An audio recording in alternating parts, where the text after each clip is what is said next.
प्रिय संस्कृत मित्राणि नमः संस्कृताय। संस्कृत साहित्य में आपका स्वागत है। मैं हूँ संजना और आज हम लोग श्रीमद् भगवद गीता के दूसरे अध्याय का 62वां और 63वां श्लोक पढ़ेंगे।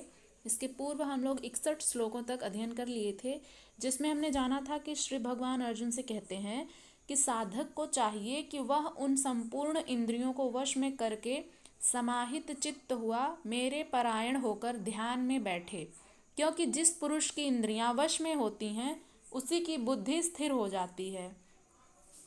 अब अगले श्लोक में हम जानेंगे कि श्री कृष्ण अर्जुन से क्या कहते हैं।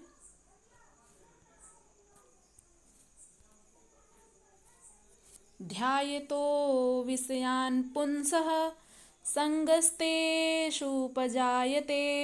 संगात् संजायते कामः कामात् क्रोधोभिजायते। अर्थात श्री कृष्ण अर्जुन से कहते हैं, ध्यायतो विषयान् पुंसः संगस्तेषुपजायते। ध्यायतो अर्थात ध्यान करने वाले, विषयान अर्थात विषयों का, पुंसः अर्थात पुरुष, संगः अर्थात आसक्ति, तेषु उपजायते, तेषु अर्थात उन, उपजायते अर्थात उत्पन्न होता है, संगात अर्थात आसक्ति से, संजायते अर्थात उत्पन्न होता है, समुपसर्ग पूर्वक जायते समजायते बना है तो सम्यक रूप से उत्पन्न होता है, इसलिए वहाँ पर संजायते लिखा हुआ है। कामः अर्थात जो हमारी कामनाएं होती हैं, कामात अर्थात कामनाओं से, कामात में पंचमी भक्ति है। क्रोधो अभिजायते, क्रोध अभिजायते अर्थात क्रोध उत्पन्न होता है। अब इसकी व्याख्या देखते हैं। ये तो रहा शब्दार्थ। व्याख्या देखते हैं कि श्री कृष्ण अर्जुन से क्या कहते हैं। वे कहते हैं कि ध्यायतो विषयान अर्थात विषयों का ध्यान करने वाले, विषयों में ही निरंतर जिनका मन लगा रहता है, ऐसे पुरुष उन विषयों में आसक्ति हो जाती है। अर्थात हमारा मन जिस भी विषय की तरफ आकृष्ट होता है उधर ही हमारी आसक्ति बढ़ जाती है। जिस भी विषय पर हमारा मन आकृष्ट होता है उधर हमारी जो इंद्रियां होती हैं उस विषय पर आसक्त हो जाती हैं, और आसक्ति से उन विषयों की कामना उत्पन्न होती है। ये 62 और 63 नंबर का जो श्लोक है बहुत ही महत्वपूर्ण है। इसमें श्री कृष्ण समझाते हैं कि किससे क्या उत्पन्न होता है। इसमें हम जानेंगे कि संगात संजायते अर्थात वो जो संगात होती है, वो जो कामनाओं की आसक्ति होती है, अब उस आसक्ति जब वो विषय के प्रति आसक्ति उत्पन्न हो गई, उसके बाद जब आसक्ति उत्पन्न हो गई तो फिर क्या उत्पन्न होता है कि कामनाएं उत्पन्न होती हैं, अर्थात और अधिक इच्छा जागृत हो जाती है कि इस वस्तु का और अधिक हम उपभोग करें, और अधिक वस्तुओं की कामना करने लगता है मन। तो जब कामना उत्पन्न हो जाती है तो फिर क्या उत्पन्न होता है, कामात क्रोधः अभिजायते अर्थात कामना से क्रोध अर्थात क्रोध, अभिजायते अर्थात उत्पन्न होता है। तो कामना जो होती है उससे फिर क्या उत्पन्न होता है, क्रोध उत्पन्न होता है। तो विषयों का चिंतन करने वाले, निरंतर जिनका मन विषयों की तरफ ही आकृष्ट रहता है, जिन्हें सिर्फ विषय की आसक्ति रहती है, ऐसे पुरुष की उन विषयों में आसक्ति हो जाती है। अब जाहिर सी बात है कि हमारा मन जिस विषय को अधिक सोचेगा, जिधर हमारा मन अधिक लगा रहता है, वैसा ही हमारा मन हो जाता है। लोग कहते भी हैं कि जैसा सोचोगे वैसा ही बन जाओगे।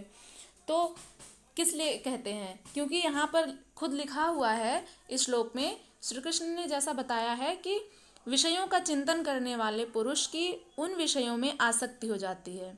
हमारा मन निरंतर जिस विषय को सोचेगा उसी विषय की तरफ हमारा मन आकृष्ट हो जाएगा, आसक्ति हो जाएगी हमें।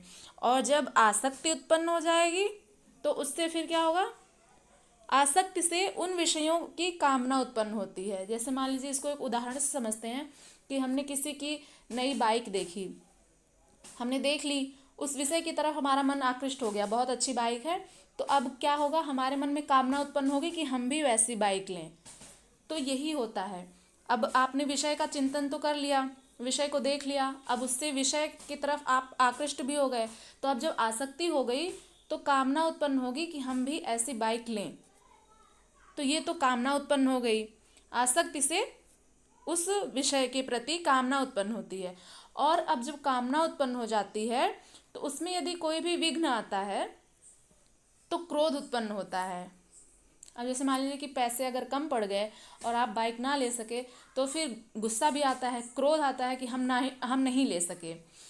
तो अब उस व्यक्ति के पास है जबकि बाइक और आपके पास नहीं है, तो इसलिए आपको क्रोध उत्पन्न होगा कि मेरा मन उस बाइक की तरफ आकृष्ट हुआ, मैं लेना चाहा लेकिन कुछ विघ्न हो जाने के कारण मैं नहीं ले सका।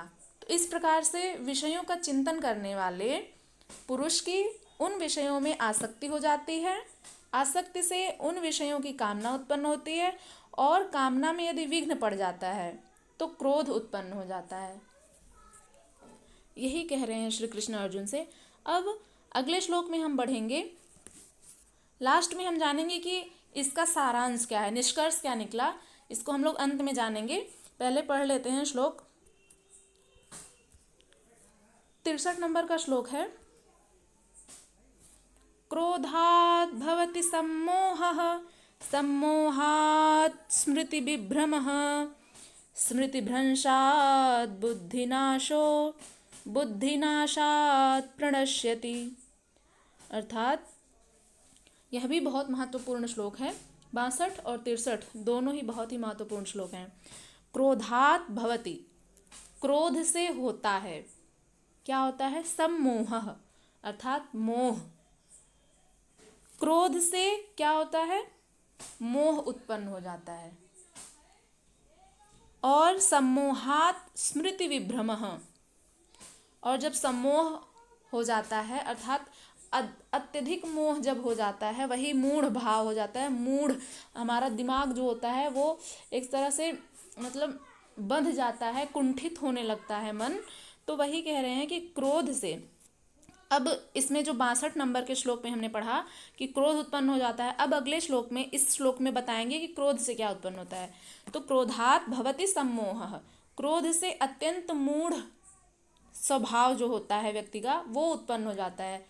तो एक तरह से कह सकते हैं कि ढीठ या फिर चिड़चिड़ापन, ये भी कह सकते हैं इसका भाव समझने के लिए, कि जब क्रोध उत्पन्न होता है तो व्यक्ति कैसा व्यवहार करता है, वो मूढ़ भाव का हो जाता है, अत्यधिक सम्मोह से युक्त हो जाता है। और अब बताएंगे कि सम्मोह से क्या होता है। सम्मोहात् स्मृति विभ्रमः, और सम्मोह से क्या हो जाता है, स्मृति विभ्रमः, स्मृति जो होती है वो भ्रमित हो जाती है। हमारी जो याददाश्त होती है वो भ्रमित हो जाती है, उसको कुछ समझ नहीं आता, कुछ भी याद नहीं रहता है, मतलब दिमाग की स्थिति डामाडोल हो जाती है। मूढ़ भाव में स्मृति का भ्रम हो जाता है, स्मृति में विभ्रम हो जाता है। स्मृति भ्रंशात, अब बताएंगे कि स्मृति के भ्रंश हो जाने से, स्मृति जब भ्रमित हो जाती है तब क्या होता है, बुद्धिनाशो, स्मृति के भ्रंश होने पर, अर्थात स्मृति जब हमारी भ्रम में पड़ जाती है तो क्या होता है, बुद्धि का नाश होता है। बुद्धि नाशात प्रणश्यति, और बुद्धि के नाश से क्या हो जाता है, प्रणश्यति, अर्थात अपनी स्थिति से व्यक्ति गिर जाता है। वो जहाँ पे रहता है, मान लीजिए कि हाँ, सभी व्यक्तियों के जीवन में अपना अपना एक स्थान होता है, सब लोग अपने कर्मों के द्वारा अपना स्थान एक बनाते हैं, सभी व्यक्ति अपने अपने कर्मों के द्वारा अपनी एक जगह निश्चित करते हैं। तो अब जैसे मान लीजिए कि यहाँ पर अर्जुन है तो वो एक योद्धा के रूप में है, उनका बहुत ही मान सम्मान है। तो अब अगर इस परिस्थिति में आकर वे मोह से ग्रसित हो जाएं और युद्ध ना करें तो वे अपनी जो उनकी जो एक स्थिति है, उनका जो एक स्थान है, वहाँ से वो गिर जाएंगे, अर्थात उनका सम्मान कम हो जाएगा। इसके पहले के श्लोकों में हमने दूसरे ही अध्याय में पढ़ा है कि अर्जुन को इंद्र अपना सिंहासन दे देते हैं उन्हें बैठने के लिए, इतना सम्मान है उनका। और यदि ऐसा योद्धा जिसको इतना सम्मान मिला हुआ है, वो युद्ध भूमि से लौट आए बिना युद्ध किए, तो फिर समझिए कि उसका क्या ही सम्मान रह जाएगा। तो इसी बात को श्री कृष्ण समझाते हैं कि क्रोध से अत्यंत मूढ़ भाव उत्पन्न हो जाता है, और जब मूढ़ भाव में आ जाता है व्यक्ति, तो उससे उसकी बुद्धि, जब जब हमारा मन, हमारा मस्तिष्क कुंठित हो जाएगा, वही मूढ़ अर्थात मूर्खता हो जाती है, वही कुंठित स्वभाव वाला जब हो जाता है व्यक्ति, तो स्मृति में भ्रम हो जाता है, अर्थात कुछ भी याद नहीं रहता है ठीक से। स्मृति में बहुत तरह के भ्रम रहते हैं, भ्रम में पड़ा रहता है व्यक्ति, और स्मृति में जब भ्रम हो जाता है तो बुद्धि का नाश हो जाता है। कुछ भी याद नहीं रहेगा तो फिर बुद्धि रहे या ना रहे फर्क नहीं पड़ता। फिर जब स्मृति याददाश्त ही नहीं रहेगी तो फिर बुद्धि रह के क्या करेगी। तो उससे स्मृति में जब भ्रम हो जाता है तो बुद्धि अर्थात जो हम कुछ भी याद नहीं रख पाते हैं, याददाश्त ही कमज़ोर हो जाती है, तो वही ज्ञान शक्ति का नाश हो जाता है। और बुद्धि के नाश हो जाने से, बुद्धि नाशात प्रणश्यति, बुद्धि के नाश हो जाने से व्यक्ति अपने स्थान से गिर जाता है, क्योंकि उसे यह ज्ञान ज्ञात ही नहीं रहेगा कि हम किस लेवल पे थे और किस लेवल पे आ गए हैं, हमारा स्थान कहाँ पर था और कहाँ हम आ गए। ये सब क्यों होगा, ये सब कब होता है, जब विषयों के प्रति आसक्ति हो जाती है। तो वही श्री कृष्ण समझा रहे हैं कि विषयों की आसक्ति कितनी खराब होती है, अर्थात इतना अधिक लगाव किसी भी चीज़ से नहीं रखना चाहिए, क्योंकि सब कुछ क्षणिक है, इस संसार में सब कुछ क्षणिक है। जो आज है वो कल नहीं रहेगा। आप लोगों ने एक कहावत सुनी होगी कि श्री कृष्ण कहते हैं कि बस, अर्जुन ने एक बार पूछा था श्री कृष्ण से कि हे केशव, आप मुझे बताइए कि मैं ऐसा क्या देखूं, ऐसा क्या सोचूं जिससे मुझे सुकून मिले, मुझे लगे कि हाँ ये सच है और ऐसा होगा। तो श्री कृष्ण ने एक लाइन में उत्तर दिया कि यह वक्त भी गुजर जाएगा। कहने का भाव यह है कि यदि सुख है तो वह भी गुजर जाएगा, दुख है तो वह दिन भी गुजर जाएगा, तो ये वक्त गुजर जाएगा, ऐसा कहा था उन्होंने, श्री कृष्ण ने अर्जुन से।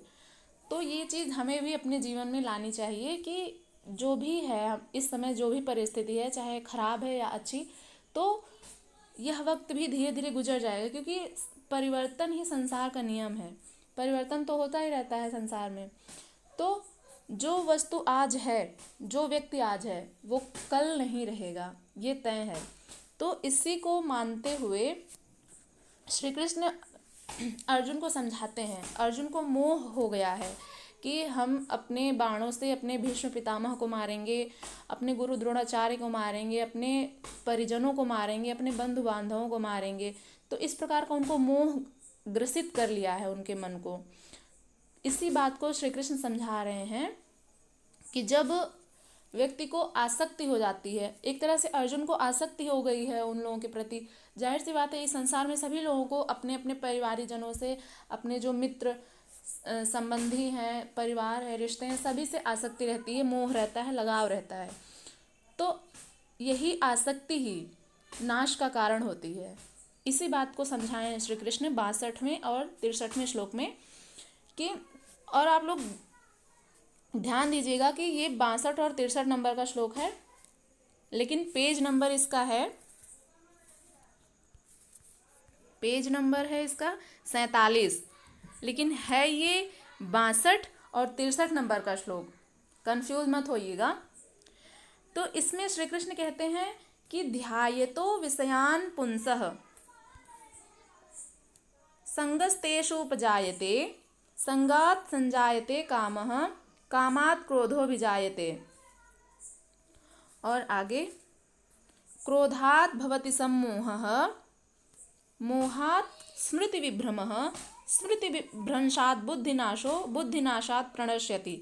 हे अर्जुन, विषयों का चिंतन करने वाले पुरुष की उन विषयों में आसक्ति हो जाती है, आसक्ति से उन विषयों की कामना उत्पन्न होती है, और कामना में विघ्न पड़ने से क्रोध उत्पन्न होता है। और अब अगले श्लोक में जानेंगे कि क्रोध से अत्यंत मूढ़ भाव उत्पन्न हो जाता है। और क्या होता है, मूढ़ भाव से स्मृति में भ्रम हो जाता है। स्मृति में भ्रम हो जाने से बुद्धि अर्थात ज्ञान शक्ति का नाश हो जाता है और बुद्धि का नाश हो जाने से पुरुष अपनी स्थिति से गिर जाता है।